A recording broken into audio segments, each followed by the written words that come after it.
Luc, chapitre 5, les versets 37 à 39. Luc, chapitre 5, les versets 37 à 39.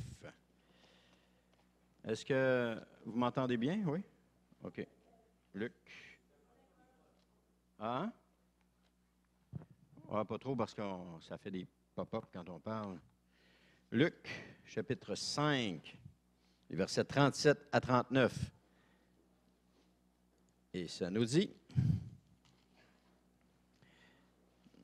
je vais y arriver moi aussi, là. Serge, tu es arrivé? Ah ben, tu m'épates. Tu me fais, pas tu m'épates dans le sens, mais tu me remplis de joie.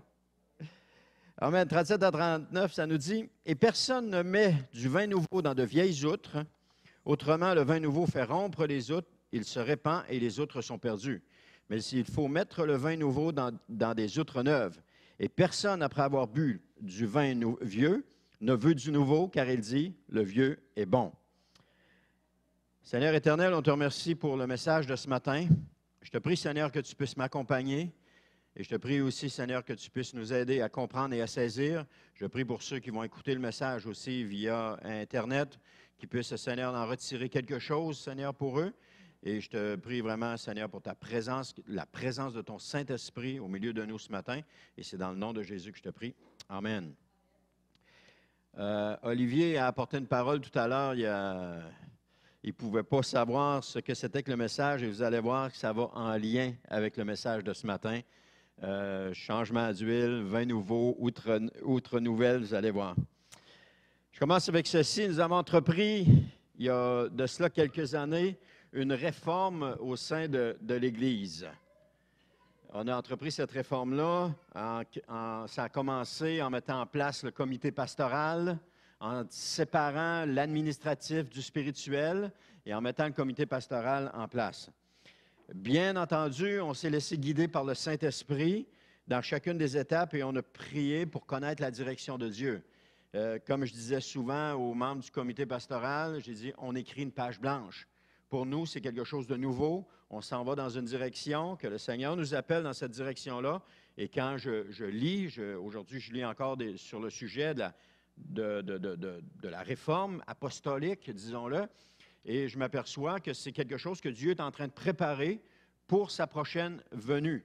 Il est en train de préparer l'Église pour sa prochaine venue. Et c'est ça que je veux vous entretenir ce matin. Je disais qu'on était en train d'écrire une page blanche.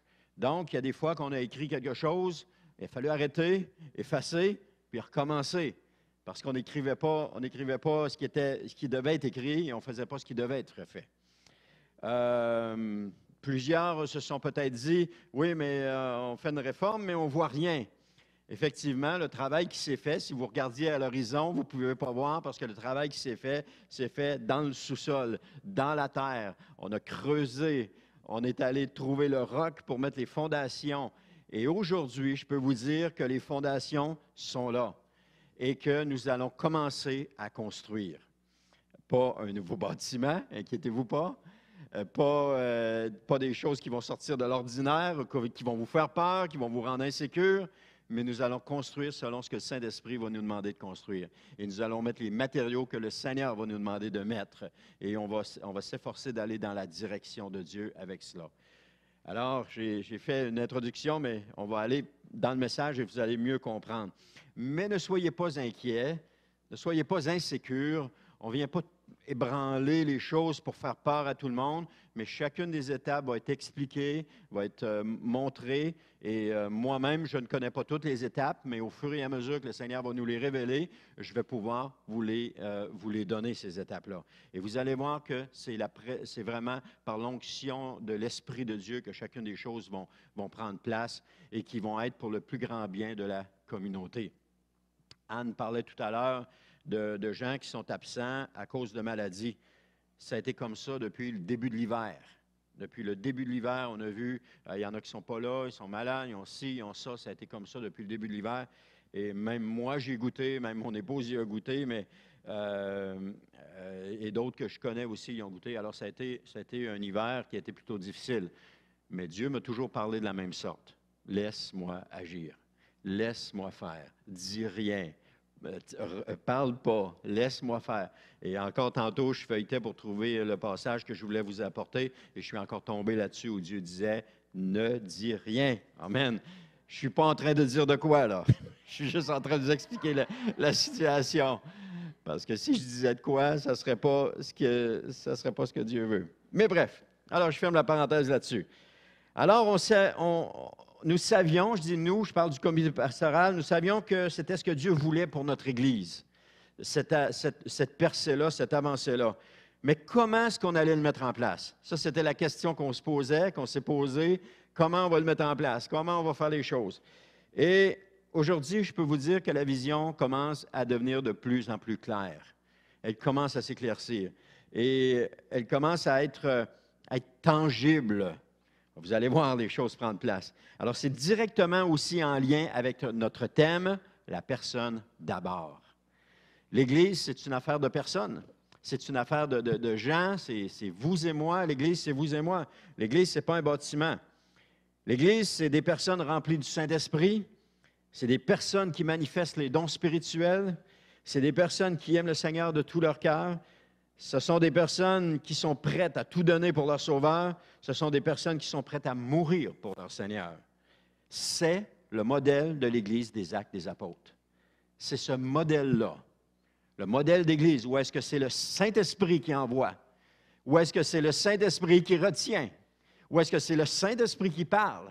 Où est-ce que c'est le Saint-Esprit qui dicte la conduite de chacun dans le Nouveau Testament et dans les Actes des Apôtres? Et je vais vous encourager à relire les Actes des Apôtres avec un regard neuf. Regardez comment l'œuvre du Saint-Esprit peut s'être accomplie. Dès les débuts, on voit que le Saint-Esprit, je dis qu'on voit le Saint-Esprit. On voit dans le chapitre 1 des apôtres qui utilisent leur ancienne façon de faire. OK? Quand c'était le temps de choisir Matthias, ils ont choisi un apôtre et ils ont tiré au sort. C'était la façon de faire qu'il y avait dans l'Ancien Testament. Alors que les prêtres tiraient au sort pour savoir si c'était la volonté de Dieu. Est-ce qu'on doit aller attaquer, oui ou non? D'un côté, c'était oui, d'un côté, c'était non. Est-ce qu'on va être vainqueur, oui ou non? Et souvent, Dieu parlait, c'était tiré au sort. Et les apôtres ont fait la même chose. Donc, ils ont fait ce qu'ils connaissaient. Mais après l'effusion du Saint-Esprit, c'est plus pareil. Il n'y a plus rien de pareil. Là, l'Esprit est descendu et on voit vraiment les apôtres qui marchent dans l'effusion du Saint-Esprit. Pierre commence avec un premier discours, une première prédication, un premier enseignement qu'il fait à tout le peuple. La conséquence de ça, 3000 âmes sont sauvées. Il y a toute une différence avec l'Ancien Testament. Là, les choses ne sont plus pareilles. Donc, c'est le livre des Actes. L'Église des Actes est notre modèle. Et je pense que le Seigneur a commencé une réforme au 16e siècle avec Martin Luther, et cette réforme-là se continue encore aujourd'hui. Cette réforme-là se perpétue encore aujourd'hui. Là, je prends de l'avance dans mes notes, mais on va y revenir. Je reviens à mon texte. Luc 5, 37 dit « Et personne ne met de vin nouveau dans des vieilles outres, autrement le vin nouveau fait rompre les outres, il se répand et les outres sont perdues. » Les outres, à quoi servaient les outres? Ils servaient à mettre du liquide.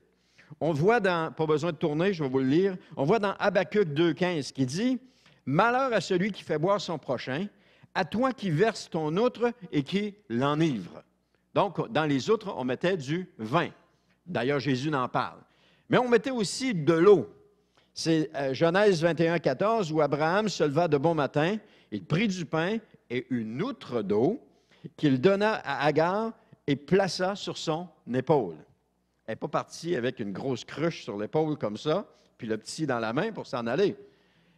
Une outre, pour comprendre ce qu'est une outre, je vais vous expliquer comment c'est fait. Tout d'abord, il fallait tuer un animal. Ensuite, lui couper les pattes, lui couper le cou, lui enlever la queue et vider l'intérieur de l'animal par ces orifices-là, sans risquer d'abîmer la peau. Et si vous regardez sur Internet, vous faites outre, vous allez voir des outres de peau d'animal qui sont suspendues à 4 piquets, qui était quand même un animal qui pouvait être assez gros. C'est ce que je voyais, je n'ai pas pris les photos, mais que je voyais. Et ces tenues-là, puis on voit qu'il y a du liquide dedans, ça ballonne. On voit qu'il y a du liquide. Alors ça, c'était la façon de faire une outre. On vidait. Ensuite de ça, puis après ça, on retournait la peau à l'envers. Autrement dit, on rentrait notre main à l'intérieur, puis on la retournait à l'envers.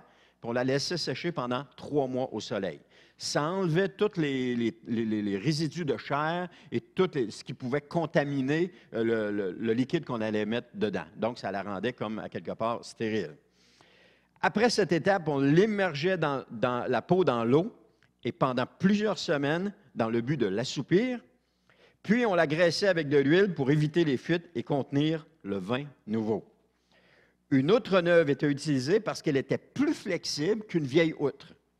L'outre neuve pouvait prendre de l'expansion. Si on mettait du vin nouveau dedans, la fermentation, elle pouvait prendre de l'expansion. Tandis qu'une vieille outre, comme il dit ici, elle ne pouvait pas prendre d'expansion. Alors, qu'est-ce qui se passait? Elle se fendait. Donc, l'outre était finie et le vin était perdu. 2 choses qui prenaient beaucoup de temps à se faire. Ça prenait beaucoup de temps à préparer l'outre. On parle de plusieurs mois pour préparer une outre. Et on parle aussi de temps et d'efforts pour fabriquer du vin. Donc, c'était une perte qui était considérable. Alors, on prenait soin de mettre le vin nouveau dans des outres nouvelles. Donc, c'était un fait au temps de Jésus qu'on ne mettait pas de vin nouveau dans des vieilles outres, parce que le vin nouveau allait faire rompre les outres. Pourquoi? Je viens de vous l'expliquer. Donc, le vieux, ce que ça veut dire, c'est que le vieux et le nouveau ne peuvent cohabiter ensemble. On ne peut pas prendre du vin nouveau et le mettre dans des vieilles outres. Ça ne peut pas cohabiter ensemble.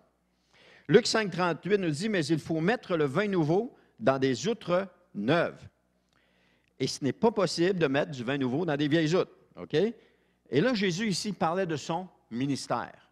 Quand il parle des autres, il parle de son ministère. Le Saint-Esprit ne pouvait pas venir dans l'outre de la loi. Il ne pouvait pas venir à ce moment-là. C'était une ancienne outre et elle ne pouvait pas contenir le vin nouveau du Saint-Esprit qui allait prendre de l'expansion. Elle était incapable de le contenir. Donc, Jésus parlait de son ministère, mais il démontrait aussi que ses voies et celles des pharisiens n'avaient aucun rapport. Elles étaient complètement différentes. Ça ne pouvait pas cohabiter ensemble. La façon dont les pharisiens fonctionnaient et la façon que Jésus fonctionnait, ça ne pouvait pas cohabiter. Et on l'a vu à plusieurs reprises, ils ont essayé de coincer Jésus, ils ne voulaient pas qu'il fasse de miracle le jour du sabbat, donc le ministère de Jésus ne fonctionnait pas avec. Alors, eux autres, pour régler le problème, pour éviter que cette outre-là éclate, bien, ils se sont débarrassés du vin nouveau. Ils n'ont pas voulu mettre de vin nouveau dedans, ils s'en sont débarrassés. C'est pour ça qu'il dit un peu plus loin, on va y arriver tantôt, ils disent « le vieux est meilleur ». Ils préféraient rester dans leur vin. Ils préféraient rester dans leurs affaires. Comme Olivier tantôt avec sa parole, il dit « l'Église a besoin d'un changement d'huile ». Il dit « je bois le bouton, puis on l'enlève ». C'est ça que je vous parle ce matin. Je vous parle d'un changement d'huile. Je vous parle d'un changement d'onction, un changement. Amen. Donc, ce que Jésus apportait de nouveau ne pouvait pas être contenu dans les vieilles façons de faire des pharisiens. Parce que si ça avait été le cas, les pharisiens auraient dit « Hey, Jésus, tu ne peux pas faire de miracle le jour du sabbat. » Jésus aurait dit « OK, je ne ferai pas de miracle le jour du sabbat. » Il n'aurait pas fait de miracle le jour du sabbat. Et combien de miracles ont eu lieu le jour du sabbat? Plusieurs ont eu lieu du jour du sabbat. Peut-être qu'il ne voulait pas les provoquer. Ce n'était pas malsain. Mais c'était le vin nouveau dans des vieilles outres. Ça ne pouvait pas fonctionner. Alors, de même aujourd'hui, le nouveau ne peut cohabiter avec l'ancien. Le vin de Jésus ne pouvait pas être contenu dans les vieilles outres parce qu'elles allaient se rompre. Ça, c'est une belle phrase. Il fallait de nouvelles outres de la grâce. Je suis fier de moi d'avoir écrit ça. Il fallait de nouvelles outres de la grâce pour recevoir le vin nouveau de Jésus, qui était le Saint-Esprit. Amen. Il fallait ça. Alors, les disciples de Jésus étaient ces outres qui pouvaient recevoir le vin nouveau. On va faire une distinction entre disciples et apôtres. Jésus a choisi ses apôtres, et puis il y avait des disciples autour de lui. Donc, il y avait comme un cercle plus rapproché de 12, et ensuite de ça, il y avait les disciples qui étaient plus nombreux autour de lui, et ensuite de ça, il y avait la foule qui était autour de lui. Donc, Jésus, c'était les enseignements que Jésus a apportés, il les a apportés à ses apôtres, il les a apportés à ses disciples. Il savait que ces outres neuves-là pouvaient contenir le vin nouveau qu'il allait apporter. Et il a pris soin de choisir ses disciples. Il a passé une nuit en prière à demander, Seigneur, qui c'est que tu veux comme disciple? Qui est-ce que tu veux avec moi? C'est qui les 12 que tu veux? Parce qu'il devait savoir que ça en prenait 12. Et même Jésus, qui était le Fils de Dieu, a demandé à son Père, c'est qui tu veux avec moi? Donc, il a choisi soigneusement ces gens-là avec lui. Donc, il fallait qu'il soit aussi assez malléable, spirituellement parlant, ce que les pharisiens n'étaient plus. Les pharisiens, dans leur vieille coutume, n'étaient plus malléables. C'était impossible de changer. Et ça me fait penser à quelque chose qu'on a vécu dans les années, disons, 70. Ma femme a donné mon âge tantôt, alors faites le calcul quel âge j'avais dans les années 70. Et quand...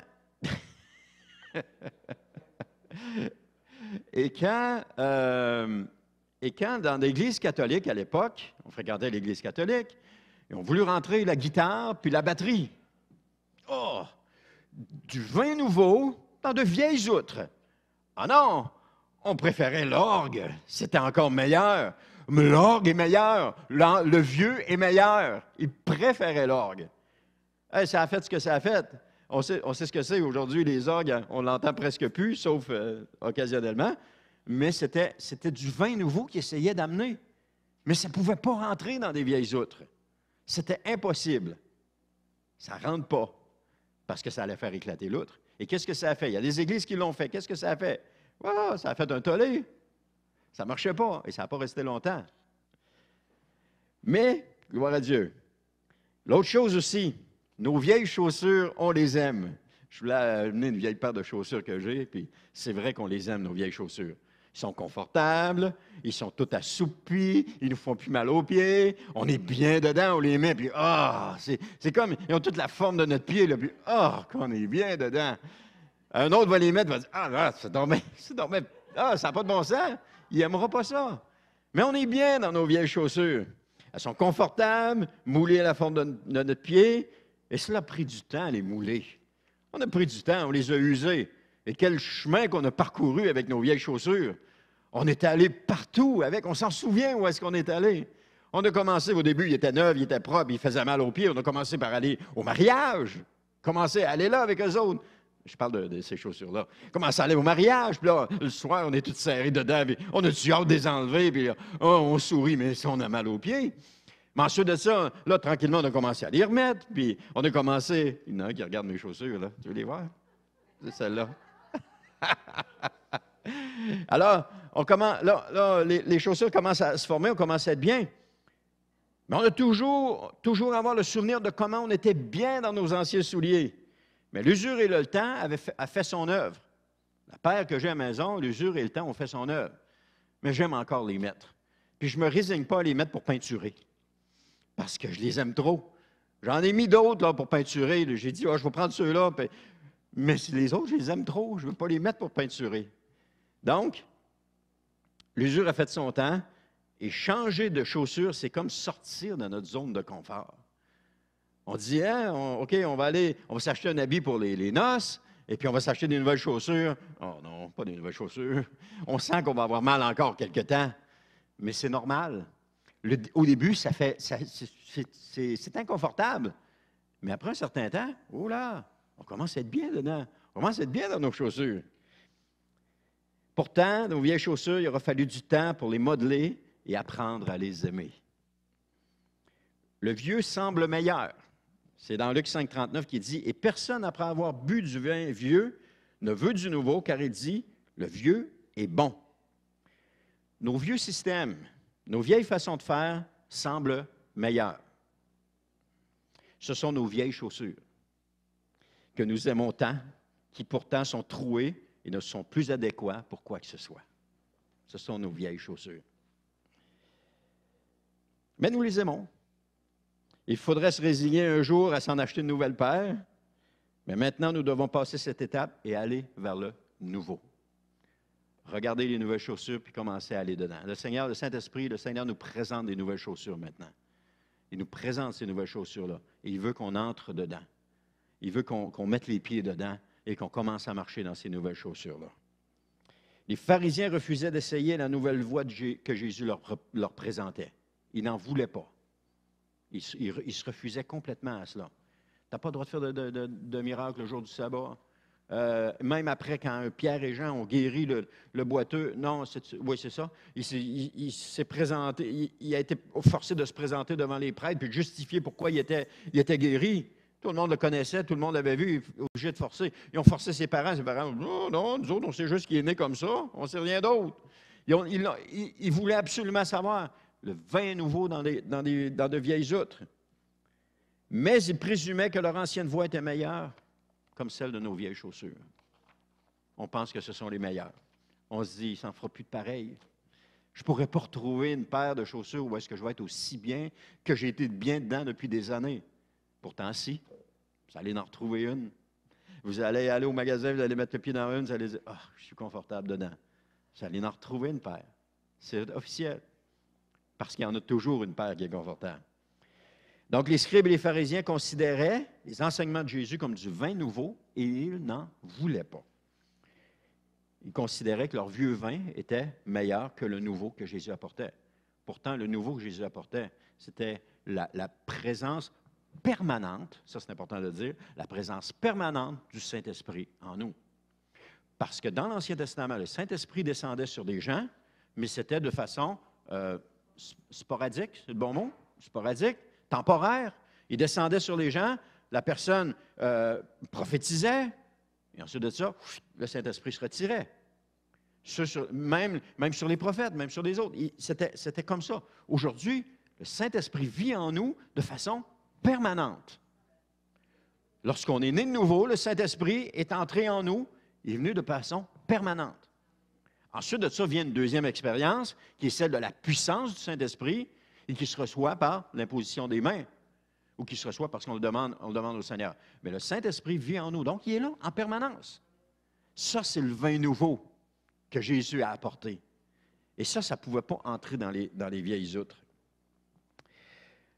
Et ça démontre également que le salut à la disposition des gens par l'entremise de Jésus ne pouvait pas être mélangé à l'ancien système judaïque.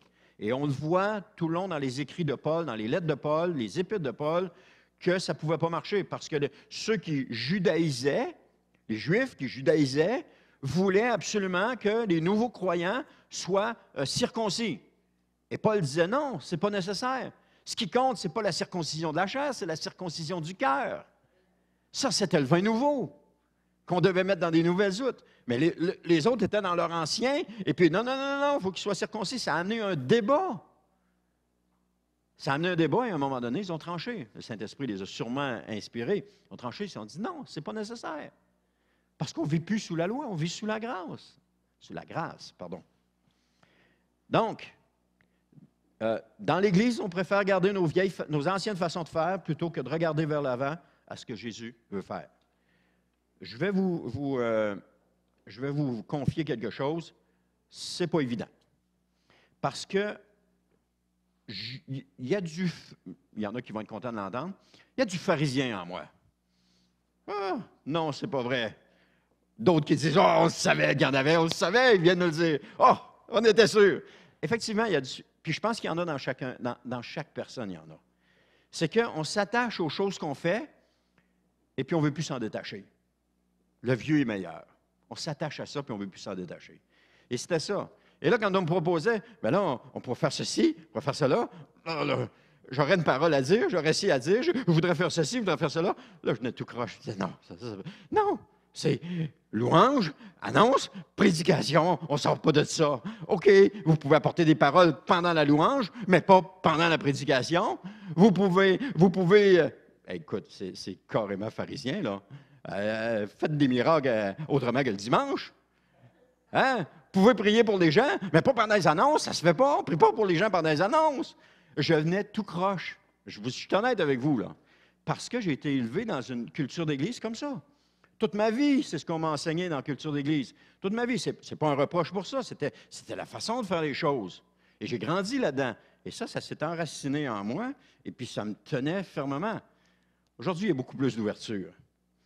Il y a beaucoup plus d'ouverture, je peux vous le garantir. Et puis ça, je veux remercier les membres du comité pastoral pour cette ouverture-là, parce que honnêtement, c'était difficile pour moi. Mais le Seigneur s'est servi de ça parce qu'on ne serait pas ici aujourd'hui comme ça si le Seigneur ne s'était pas servi de ça et qu'il n'avait pas changé ma façon de faire, s'il n'avait pas changé ma façon de penser. Oui, pendant la louange, on peut faire des guérisons. Ah, si le Saint-Esprit veut ça, alors Saint-Esprit agit, fais-le. Je ne suis pas la tête de cette Église. C'est Christ qui est la tête de cette Église. C'est pas moi. On va en parler un petit peu tantôt, j'espère, sinon une autre fois. Donc, où suis-je rendu? Ah, pour nous aujourd'hui, la parabole du vin et des outres nous parle également du danger du conformisme. Donc, j'étais entré dans un certain conformisme. Il fallait que les choses se fassent comme ça, comme ça, comme ça. C'est de même que ça se passe. Et ça a été, on est né de nouveau, ça se passait comme ça, on a grandi, ça se passait de même, et ça se passait toujours comme ça. Pourtant, Dieu avait quelque chose pour nous. Et combien d'autres dans le monde aujourd'hui où est-ce que Dieu est en train de bouleverser les façons de faire? Il est en train de changer les façons de faire. Les vieilles outres représentent aussi tous les schémas de pensée, comme je viens de vous expliquer, là, ça, qui sont un obstacle à l'action du Saint-Esprit en nous et à travers nous. Je posais la question au Seigneur dernièrement. Je disais, comment ça, Seigneur, avant d'être responsable dans une église, j'entrais dans ta présence, je faisais abstraction de tout à côté de moi, j'étais centré sur toi, j'entendais ta voix, tu me donnais des paroles prophétiques, je les donnais. Et j'ai dit, depuis que je suis rendu responsable d'une église, niet, il n'y a plus rien de ça. J'ai de la misère à me concentrer, j'ai tout le temps les yeux ouverts, là, je les ferme et je me dis, OK, je vais me concentrer, puis je n'entends plus la voix de Dieu. Pourquoi? Je posais la question au Seigneur. Et je vais encourager les membres de l'équipe de louange, ce n'est pas votre faute. Vous faites un travail extraordinaire, Patrick, et vous le direz à Patrick. Vous faites un travail extraordinaire dans ce que vous faites, et puis c'est bénissant de vous entendre. Mais c'était moi. C'est que là, je me cassais la tête avec toutes les choses que j'avais, les responsabilités que j'avais, puis les choses. Et parfois, on venait même me déranger pendant la louange. Puis là, je sortais de là, j'étais... Je ne pas un reproche pour ceux qui sont venus me parler parce que c'était nécessaire, là. Mais là, j'étais incapable de me concentrer là-dessus. Et là, j'ai dit, non, c'est assez, Seigneur. C'est que là, je me pensais la tête de l'Église. Mais je ne suis pas la tête de l'Église, c'est Christ qui est la tête de l'Église. Et si le Saint-Esprit veut nous conduire dans une direction, ouais, on se laisse conduire dans cette direction-là. C'est sûr que, amen, c'est sûr que, fini. Donc, j'ai dit, Seigneur, c'est assez, là. Je veux me concentrer, je veux recommencer, je veux retrouver ce que j'avais avec toi avant. Je me souviens, il y a quelqu'un qui était entré dans l'Église. J'ai une prophétie ce dimanche-là, puis puis le gars, il se demande, il dit, est-ce que Seigneur, on va quitter, parce qu'il allait dans une assemblée où est-ce que c'était très légaliste.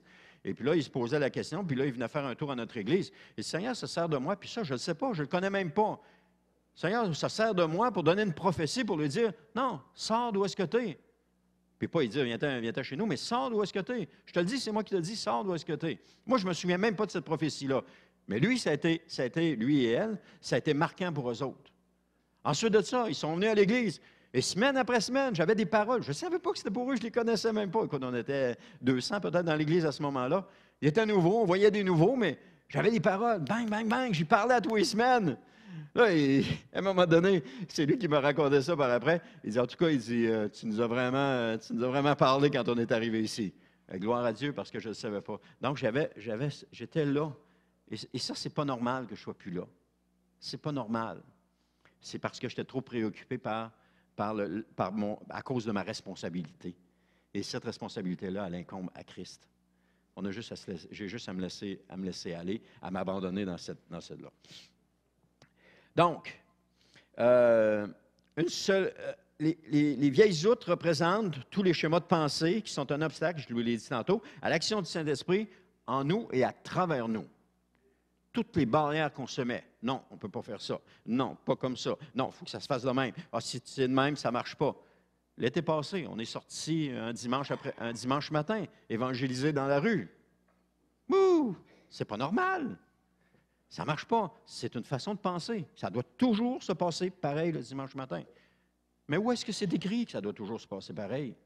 Ce n'est pas écrit en nulle part. Ça, c'est juste un exemple. Combien d'autres qu'on pourrait faire? Et combien d'autres que le Saint-Esprit va nous amener à faire aussi. Donc, une seule réunion le dimanche matin ne suffit pas à nourrir et à édifier qui que ce soit. Si je me nourrissais seulement le lundi matin de nourriture qu'on mange, je serais maigre. Je serais maigre. Comme disait mon père, je serais capable de me cacher dans un coin puis personne ne me verrait. Dans le coin, là. Tu rentres dans le coin, personne ne te voit. Vous comprenez? Vous avez compris? OK, il faut être maigre pour aller là. Il disait aussi, ce gars-là, il est assez croche qu'il peut se cacher en arrière d'un vilebrequin. Parce que le vilebrequin, il montait de main, il faisait ça, puis il faisait ça. Il dit, il est assez croche qu'il peut se cacher en arrière d'un vilebrequin. Bon, c'était assez... j'ai jamais oublié ça, ça m'a toujours beaucoup parlé. Donc, ce qu'on a fait, une facette de cela, une facette de la construction qu'on a commencé à mettre en place, c'est la formation de disciples, un à un couple avec un couple, un homme avec un homme, une femme avec une femme.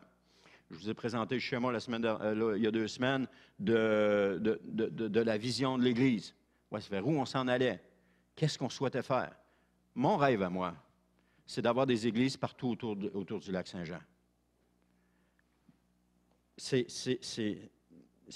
dis mon rêve à moi, mais je pense que c'est plus la vision que l'Esprit de Dieu a placée en moi. Avoir des églises de 200 dans chacun des villages? Non. Avoir des groupes. Un groupe de 10 qui se réunit dans un village. Un groupe de 5 qui se réunit dans un autre village. Un groupe qui est comme ça, autour du lac, partout. À Roberval, il n'y a pas d'église. Il n'y a pas d'église à Roberval. À Saint-Félicien, il n'y a pas d'église. On n'a pas d'extension là. Il y a seulement une église baptiste à Saint-Félicien. À Dolbeau, il y en a beaucoup. Mais ça, c'est des plus grosses villes. Mais dans les villages, il y a Métabetchouane qui a une église là, de une vingtaine de personnes. Gloire à Dieu. Mais il devrait en avoir dans tous les villages. Chacun de nous qui restons dans un village, on devrait avoir à cœur de dire, Seigneur, est-ce que tu veux qu'on fonde une église ici? On devrait avoir à cœur cela. Ça, c'est du vin nouveau dans des autres nouvelles. Ça, c'est du vin nouveau. Et ça, c'est la vision que j'ai sur mon cœur. Je ne sais pas comment ça va se faire, quand est-ce que ça va se faire, mais c'est ce que j'ai à cœur. Amen. Donc, on a créé la formation de disciples. Ça, c'est une facette de la réforme, c'est-à-dire de prendre une personne sous son aile, de l'enseigner et d'en faire un disciple de Jésus. Et ça, c'est seulement la phase 1. C'est pas grand-chose, hein? C'est pas fatigant. C'est la phase 1. Et nous, on a des gens, Anne et moi, qu'on a pris sous notre aile. Et nous, on est bénis, mais j'espère qu'ils le sont aussi. Je pense que oui, ils nous le disent qu'ils le sont. Mais on est bénis parce que ça nous apporte autant que nous donnons, et vice-versa. Je donne, je reçois, il donne, on reçoit, etc. Ça nous apporte autant à un et à l'autre. Et ça, c'est la chose qu'on a mis en place. Alors ça, c'est une des facettes. Alors ça, là, c'est le premier madrier là, que vous voyez sortir là, pouf, de la surface. Amen. Je pense au gars de construction, il dit, non, c'est pas de même qu'on fait une maison, là. Mais imaginez que c'est comme ça. Force. Ben, essaye d'imaginer que c'est comme ça. Amen. OK, je vais l'encourager. C'est un premier mur qu'on vient de lever. OK? Un premier mur. Ah, là, il est plus content. Donc, on est en train d'obéir au commandement de Jésus d'aller, de faire des disciples, de baptiser et de les enseigner. C'est ce qu'on est en train de faire. Et ça, c'est la plus belle chose qui nous est arrivée à Anne et à moi. Et c'est ça, le ministère dans lequel on est.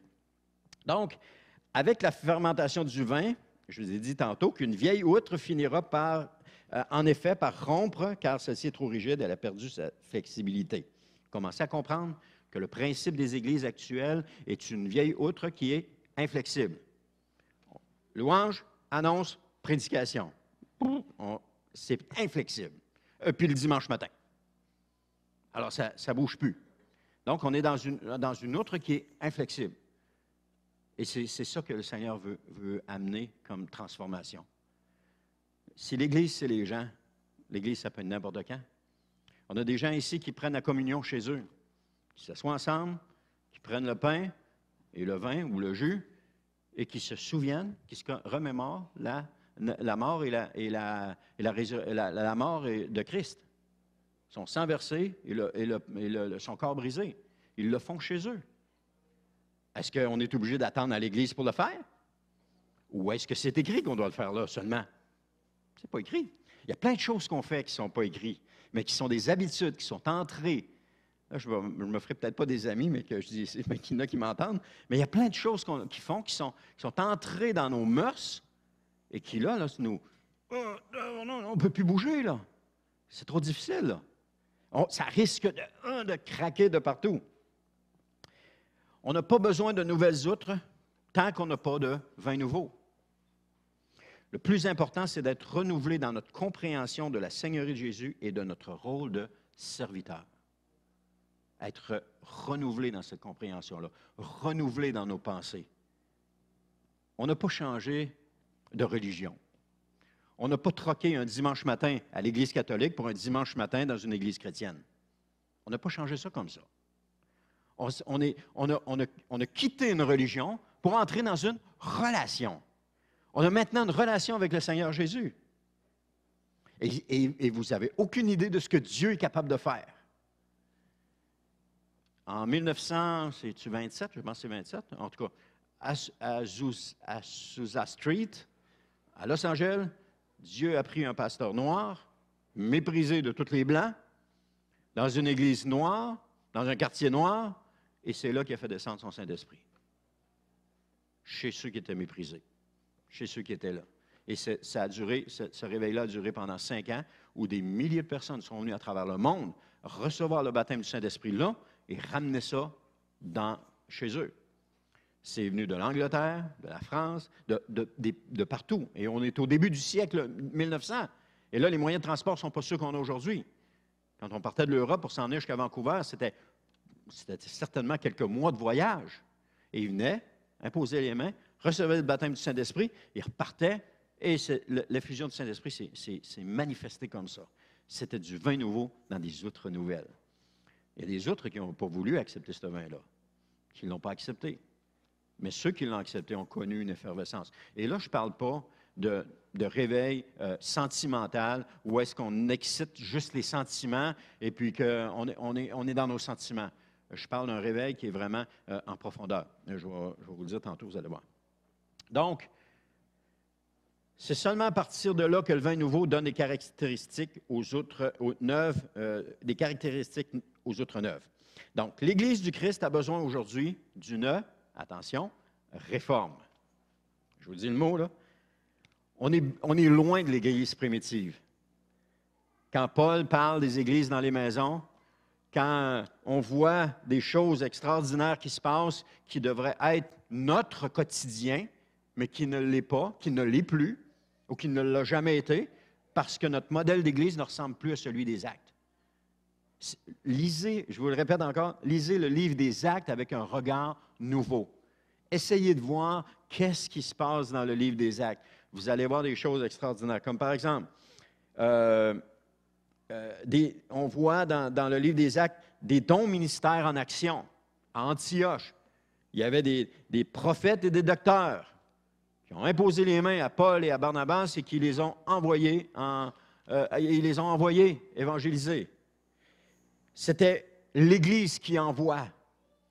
Aujourd'hui, on ne voit plus ça beaucoup, mais c'est l'Église qui envoie. Antioche, ils ont envoyé. Et j'ai commencé à regarder un peu l'Église d'Antioche, quand est-ce qu'elle a été fondée, etc., comment ça s'est fait. Et là, on voit que l'Église a grandi et c'est l'Église qui a envoyé Paul et Silas. Aujourd'hui, des gens se donnent le droit d'aller sans la sermentation de l'Église. Ah oui, moi, j'appartiens au Seigneur. Mais les hommes et les femmes qui composent l'Église locale ont une importance, il faut les respecter. Ensuite de ça, des apôtres qui fondent des églises. On pense à Paul, entre autres, qui en a fondé plusieurs. Et d'autres qui structurent des églises. On pense à Tite, on pense à Timothée, on pense à Apollos. C'était des gens qui étaient envoyés pour structurer des églises. Apollos à Éphèse, Tite à Éphèse, Tite ailleurs, pas Tite, mais Timothée à Éphèse et ailleurs, envoyés pour structurer l'Église. Parce que l'apôtre est passé, l'Église est née, et lui, il est reparti, il a continué son voyage. Paul, on voit qu'il a fait 3 voyages missionnaires. C'était ça qu'il faisait. Et là, cette Église-là était formée. Ensuite de ça, Paul envoyait quelqu'un. Qui est-ce qu'il envoyait? Des gens qui avaient autour de lui, des gens qui avaient formé. Il avait pris Tite avec lui, il avait pris Timothée avec lui. Même Luc. Luc, quand vous allez lire le livre des Actes, remarquez bien, à un moment donné, il parle des faits, puis tout à coup, on voit apparaître le « nous ». Nous étions. Ça veut dire que là, Luc est directement impliqué avec Paul dans le ministère. Il le suit partout. Donc, même Luc a été sous l'influence ou les enseignements de Paul. Même Luc a reçu de Paul. Alors, Paul avait des gens autour de lui à qui il enseignait, et ces gens-là pouvaient aller. Paul et Barnabas sont partis les deux. Ensuite de ça, ils se sont, à cause d'un conflit, se sont séparés, et Barnabas est parti avec Marc et Paul est parti avec Silas. Et plus tard, on voit que Marc est revenu autour de Paul. On le voit parce que Paul a dit « Marc, mon fidèle collaborateur ». Donc, il est revenu, il a goûté ces enseignements-là de Paul. Et Paul a formé des gens et qui ont été capables d'aller à leur tour. C'est ça, l'Église. C'est ça, la réforme que Dieu est en train de faire. Ce n'est plus le fait de s'asseoir, de recevoir d'une seule personne, c'est un pour tous, et tous pas pour les autres, de recevoir d'une seule personne. À partir de maintenant, ce que Dieu est en train de faire, c'est que tous donnent selon leurs dons. Que tous s'activent selon leurs dons. Que tous. L'Église, ce n'est plus un endroit où est-ce qu'on s'assoit passivement. C'est un endroit où est-ce les gens ont de l'importance, de la valeur et qu'on se donne pour les gens. Se donner pour les gens, ça ne veut pas dire passer des heures par semaine, mais ça veut dire que parfois, tu rentres, tu dis, Seigneur, as-tu une parole pour quelqu'un? Et oui, Seigneur dit, j'ai une parole pour quelqu'un, donne-la à telle personne. Et là, il donne la parole. La personne rapport est remplie. Elle a reçu de la part du Seigneur, reçu de la part du Saint-Esprit, des gens qui se donnent pour les gens. Et si chacun se donne pour les gens, il y a une effervescence qui fait là. C'est comme quand la marmite commence à bouillir, il y a seulement une petite bulle qui monte de temps en temps, mais quand elle est à son maximum, c'est plein de bulles qui montent, puis on ne voit même plus le fond. Il y a plein de bulles qui montent. C'est la même chose. Si on commence une petite bulle, tranquillement, et tout à coup, tiens, ça n'arrête plus. Ça, c'est du vin nouveau dans les autres nouvelles. On n'est plus là pour recevoir d'une seule personne, mais on est là pour donner. On est là pour donner. Parce qu'il y a plus de joie à donner qu'à recevoir. Et ça, c'est écrit là. C'est écrit là-dedans. Il y a plus de joie à donner qu'à recevoir. Parce qu'on vient blasé de recevoir. On vient tanné de recevoir. Mais donner, on finit plus parce que... Mais c'est de faire le premier pas. Après ça, c'est de faire le deuxième. Puis à un moment donné, on finit qu'on court. On n'arrête plus. Parce qu'il y a plus de joie à donner. Nous donnons de notre temps, Anne et moi, présentement, pour des gens qui viennent à la maison, qui reçoivent cette formation-là. Et je vous garantis qu'il y a de la joie. Il y a cette joie-là qui n'était pas là auparavant. Il y a cette joie-là qui est là. Amen. Donc, des gens aussi qui sont baptisés du Saint-Esprit, des gens qui comprennent l'importance du baptême, des disciples qui forment d'autres disciples, signes, prodiges, miracles quotidiens qui accompagnent la prédication de la parole de Dieu, des croyants qui se réunissent pour la prière, des chrétiens qui se retrouvent souvent ensemble, des personnes qui sont assidues au temple ou à l'église ou dans le bâtiment, et des serviteurs remplis du Saint-Esprit pour servir. Amen. Remplis du Saint-Esprit. Si je vous dis remplis du Saint-Esprit, qu'est-ce que ça sonne dans vos oreilles? Ah, je l'ai reçu à la nouvelle naissance. Non, rempli du Saint-Esprit, ça veut dire que c'est une seconde expérience avec le Saint-Esprit où est-ce que ça nous propulse vers l'avant et que là, on n'arrête plus. Je vous le dis, ça prend toutes sortes de formes que d'être rempli du Saint-Esprit. Pour les évangélistes, ça les arrête plus de parler de Jésus. Pour les autres, les pasteurs qui prennent soin des gens, ça ne les arrête plus de prendre soin des gens. Ils sont propulsés vers l'avant. Pour les prophètes, ça ne les arrête plus de parler. Ils prophétisent, puis ils disent ce qu'ils ont à dire, puis ils ont tout le temps de quoi dire sur l'Église et sur le monde. Pour les enseignants, ça les propulse à enseigner, puis à trouver du monde pour enseigner, puis c'est ça rempli du Saint-Esprit. Ça met quelque chose en nous qui n'était pas là. Il y a une vie nouvelle qui n'était pas là et qui nous fait aller de l'avant. C'est ça d'être rempli du Saint-Esprit. Amen. Alors, laissons-nous donc bousculer et remis en question, parfois même choqués, mais surtout transformés par le Seigneur Jésus. Laissons le Seigneur nous façonner une nouvelle outre. Et ceci, il n'y aura pas de diffusion du Saint-Esprit sans de nouvelles outres. Il y a des choses en nous qui vont devoir mourir. Et là, je vais dire quelque chose qui va vous shaker. Parce que des titres, ça élève les gens. Maintenant, c'est quoi? Je l'ai dit il y a quelques semaines, ça vaut la peine que je le répète. C'est quoi la différence entre un titre et une fonction? Le titre se place toujours avant le prénom ou avant le nom. Si on dit pasteur Denis Thibault, ben, on vient de me donner un titre. Si on dit docteur, mettons que Mario est docteur. Docteur Mario Harvey, cardiologue. Eh bien, docteur, c'est son titre. Cardiologue, c'est sa fonction. On met toujours la fonction après. Si un hôpital disait, OK, on met plus de titre, on met plus de titre, on met plus de fonction, là, on enlève tout ça parce qu'on n'en veut pas.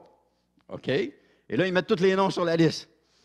Alors moi, j'arrive à l'hôpital, j'ai besoin d'un cardiologue. J'ai besoin d'aller voir un cardiologue. Mais je ne sais pas que c'est Mario qui est cardiologue. Et là, je regarde. OK. Là, je vois tous les noms. Il y a juste des noms. Il n'y a pas de fonction. Et là, je me dis, coudonc, c'est qui est cardiologue là-dedans? Je ne le sais pas. Alors, ce que vous avez en arrière du bulletin, ce n'est pas des titres. On a mis les fonctions. Parce que les fonctions viennent après le nom. Allez pas appeler Alain, prophète Alain. C'est un titre que vous lui donnez. C'est Alain, son nom, son prénom. C'est Alain Sénéchal. Mais il y a la fonction de prophète que le Seigneur lui a donnée et qui a été confirmée par le Seigneur. Alain n'est pas arrivé un matin en disant, bon, OK, qu'est-ce que je prendrais bien? Ah, je vais prendre ça. C'est beau. Non. Dieu l'a amené là-dedans tranquillement. Il l'a amené, il l'a confirmé dans cet appel-là. Alors, quand on voit ça beaucoup sur Internet, là, prophète un tel, apôtre un tel, enseignant un tel, ce sont des titres. Et si on donne un titre à quelqu'un, on l'élève au-dessus de la masse. Alors, si moi, je me présente, bonjour, mon nom, c'est Pasteur Denis Thibault, je viens de m'élever au-dessus de vous. Et si vous vous présentez à moi et vous dites, Pasteur Denis, vous m'élevez.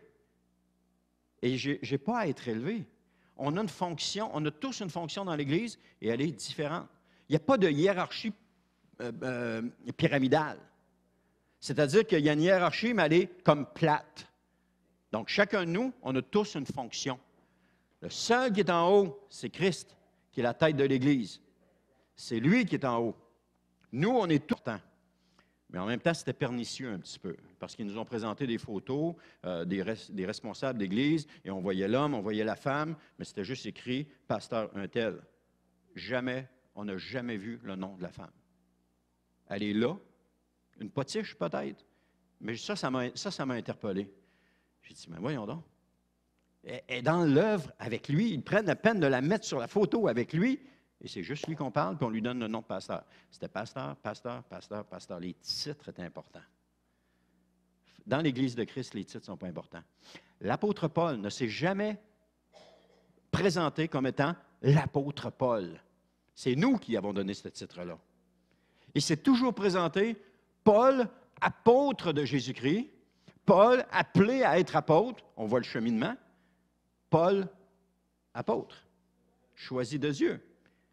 Jamais il ne s'appelle, vous regarderez, jamais il ne s'appelle « moi, l'apôtre Paul ». Il met toujours sa fonction, mais il ne se donne jamais de titre. Et cet homme-là a fait un ministère incroyable. Dieu s'est servi de cet homme-là. J'ai même entendu une prédication un jour où est-ce que on élevait, on disait, c'est comme s'il y avait 5 doctorats universitaires, un doctorat dans ci, un doctorat dans ça. Wow, là, j'ai dit, on n'en beurrait pas, là. On est en train de l'élever, puis très haut, là. On est à veille de se courber devant lui. Mais ce n'était pas le cas. Il y avait un cœur simple, il voulait servir le Seigneur, et il a servi le Seigneur.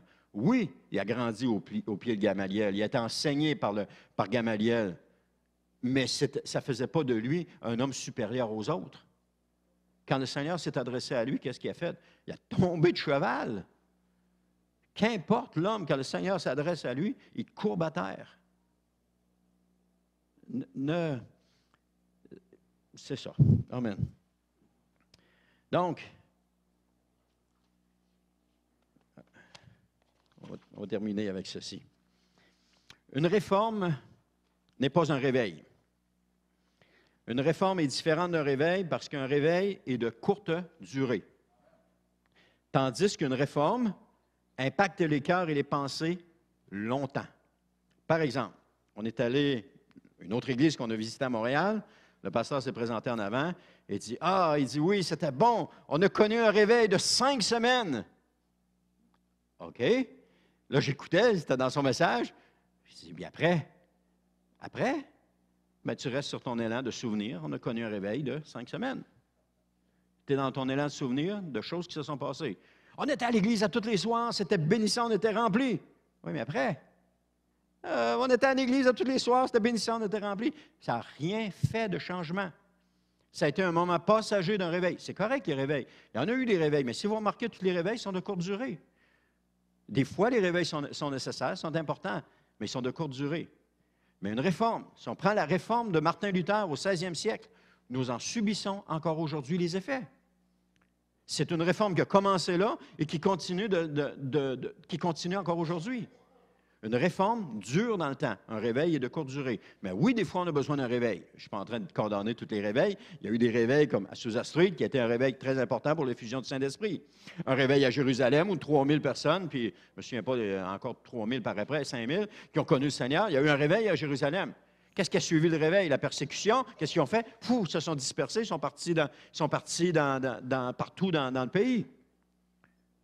Et c'est là que l'Église d'Antioche a été fondée, parce que des gens ont fui la persécution à Jérusalem, ils sont allés évangéliser des Juifs à Antioche, et c'est là que l'Église a commencé. Donc, le réveil a eu un impact, mais on ne peut pas s'asseoir juste sur un réveil, parce que le réveil, on en parle tout le temps au passé. C'est ça. Tandis que la réforme, on en parle régulièrement, on est dedans, mais le réveil, on en parle toujours au passé. Mais comprenez-moi bien, je ne suis pas en train de décrier les réveils puis de dire que ça ne doit pas avoir lieu. Non, non, les réveils ont eu leur importance. Amen. Donc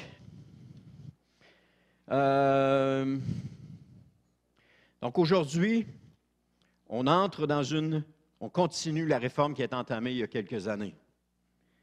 Et on va fabriquer des nouvelles outres pour recevoir le Saint-Esprit. Et une des nouvelles outres, la formation de disciples, est une nouvelle outre qui a été fabriquée pour pouvoir recevoir le vin nouveau du Saint-Esprit. Pas d'effusion du Saint-Esprit sans une nouvelle outre, et ça c'est vrai aussi. Et jamais dans l'histoire de cette Église, on a vu des dons ministères diriger l'Église. Ça a toujours été un pasteur à la tête qui dirige. C'est correct, c'était de même dans toutes les Églises. C'est la culture, c'est la culture. Mais Jésus veut changer cette culture-là. Et il y a des églises qui ont commencé, il y a des églises qui sont là-dedans et qui avancent. Il y a comme deux réformes apostoliques qui chevauchent en même temps. Il y a celle qui est comme une vague, qui est comme une vague, mais il y a celle qui change au sein de l'Église foncièrement. Ce n'est pas une vague dans laquelle on s'embarque, et ce n'est pas une vague que je veux dans laquelle on s'embarque non plus. C'est un changement en profondeur, une remise en question en profondeur, où est-ce qu'on s'approche le plus possible de l'Église des Actes des Apôtres? Où est-ce que l'Église, c'est les gens? L'Église, c'est les gens. Et où est-ce que l'Église, on ne prend plus n'importe qui pour faire n'importe quoi, mais qu'on a des critères? Quand il y a eu un problème dans l'Église à Jérusalem, ils sont allés voir les apôtres, quelle a été la réaction? C'était OK, choisissez parmi vous 7 hommes qui soient remplis du Saint-Esprit. Donc, on veut, pour exercer un ministère, que les gens soient remplis du Saint-Esprit. Parce que le Saint-Esprit, c'est contagieux.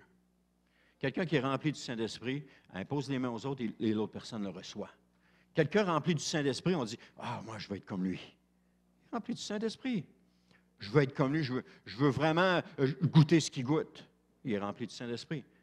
Qu'est-ce que je dois faire pour avoir ce que tu as? Hein, je vais prier pour toi. Le Saint-Esprit a pris de descendre dans cette personne, remplit cette personne, puis là c'est parti. Donc, c'était des critères qu'il y avait dans cette Église-là. Et pourquoi il y avait ça? Parce que c'était l'Église de Jésus. Et l'Église de Jésus, ce sont des gens remplis du Saint-Esprit. Je disais que j'avais illustré la dernière fois la facette de cette réforme, je l'ai dit. Désormais, je vais utiliser le mot réforme parce que c'est ce que nous allons vivre. Non pas un réveil, mais une réforme qui va être plus profonde qu'un réveil et qui va nous amener encore plus près du Seigneur Jésus. C'est le but, plus près du Seigneur Jésus. J'espère que je ne vous fais pas peur ce matin. J'espère que je ne fais pas peur aux gens non plus dans la caméra, mais cette réforme-là est nécessaire si on veut voir l'Église grandir. Et je peux vous dire une chose, que depuis qu'on a commencé à travailler sur ces choses-là, on voit les conséquences que l'ennemi s'acharne sur cette Église. Il s'acharne dessus. Il n'arrête pas. Et ça a commencé dès le début, quand j'ai commencé à parler de séparer le spirituel de l'administratif. Ça a commencé à brasser, là. Il y a des gens qui sont partis à partir de ce moment-là. À partir de ce moment-là, il y a des gens qui sont partis. Et c'était seulement c'était comme le premier coup de pelle qu'on donnait.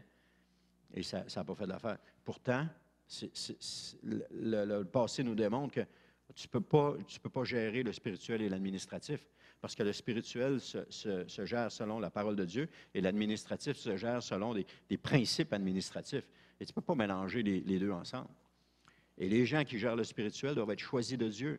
Les gens qui gèrent l'administratif, c'est au niveau gouvernemental, doivent être choisis par l'Assemblée par mode de scrutin et d'élection.